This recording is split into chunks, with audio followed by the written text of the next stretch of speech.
I'm Lieutenant General retired Jack Hudson, and I'm the museum director here at Wright-Patterson. I've been the director since December of 2010. Well, the Memphis Belle, it's a huge milestone for the Belle today because we've been working on the restoration for a good number of years now. And so the airplane's been out of the public eye during this entire time. And so to bring the Memphis Belle over today and then bring Shoo Shoo Shoo Baby out, which will go back to our restoration hangar for storage, is a huge milestone. It is a big step along the way to having the exhibitry ready for the grand unveiling to the public on 17th of May. So it's about 2 months away. So we're on track to have all that done and ready for the public in 2 months.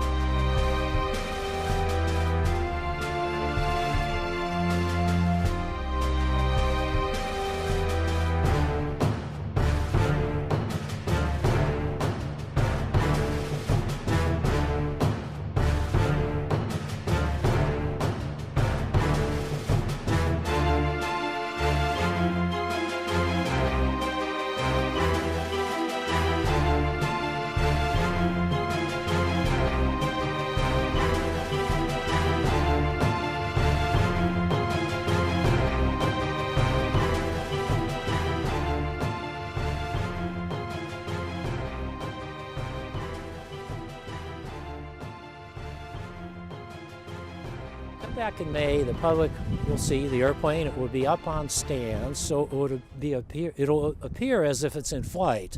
The landing gear will be retracted. So it's going to be a great view of the aircraft. And when the Belle came over today, the cover was over the nose art. You know, we're keeping that covered until the unveiling in mid-May.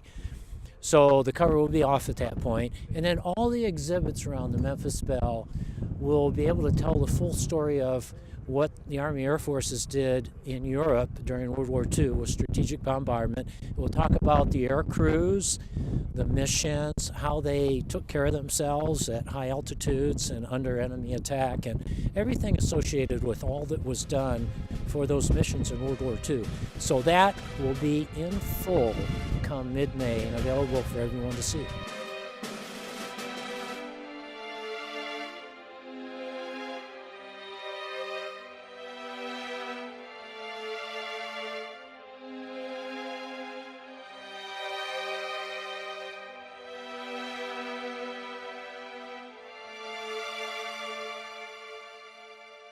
Heard the Memphis Belle came out of its restoration hangar, and we ran right over. And I see the Shoo Shoo Baby is here, looking fantastic, and can't wait to see the Memphis Belle someday. I was over in England just a few months ago, and in the Eagle Pub, they had a picture of the crew with their original signatures on the wall. They've been there ever since the 40s, since they shipped back over to the United States. So it's kind of come full circle from England, and its mission over there to here at Wright-Pat, where final resting place.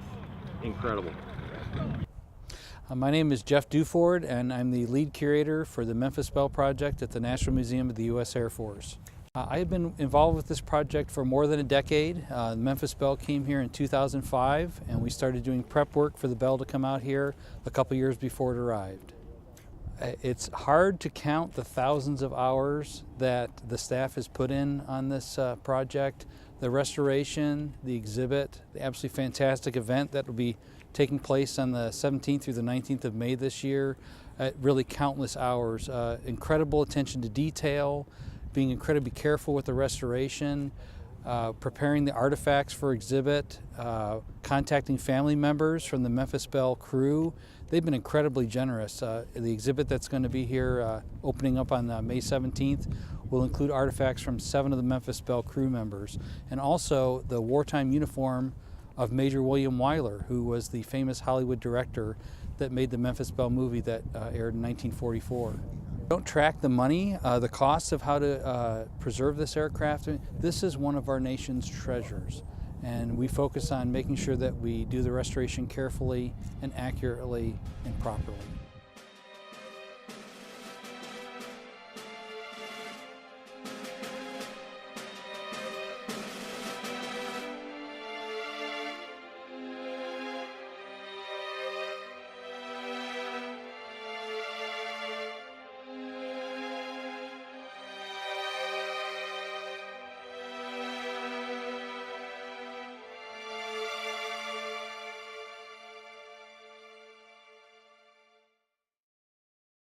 Kaycee Simmons, I'm a restoration specialist here at the Air Force Museum. Started here in 2007. The aircraft came here in 2005. It was one of the first projects that I actually worked on, and I've been working on it my entire career that I've been here. One of the hard things about a 1940s era bomber would be acquiring parts that are missing.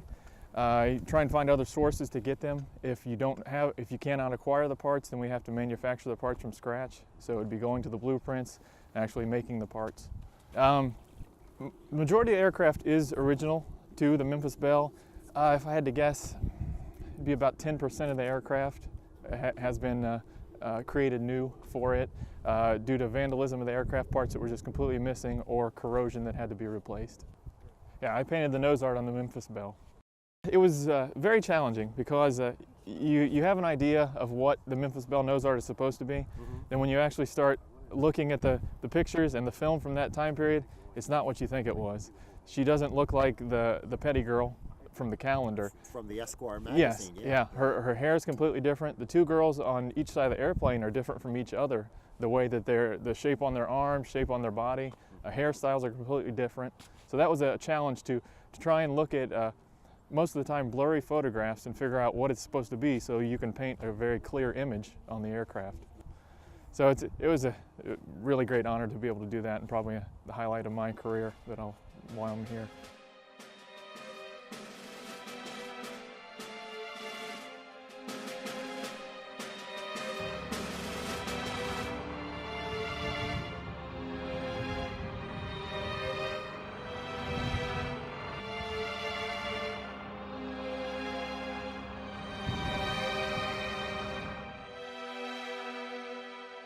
Said I was going to drive him to school today, and while in the car I had him read the letter from the Air Force Museum inviting us out for this event.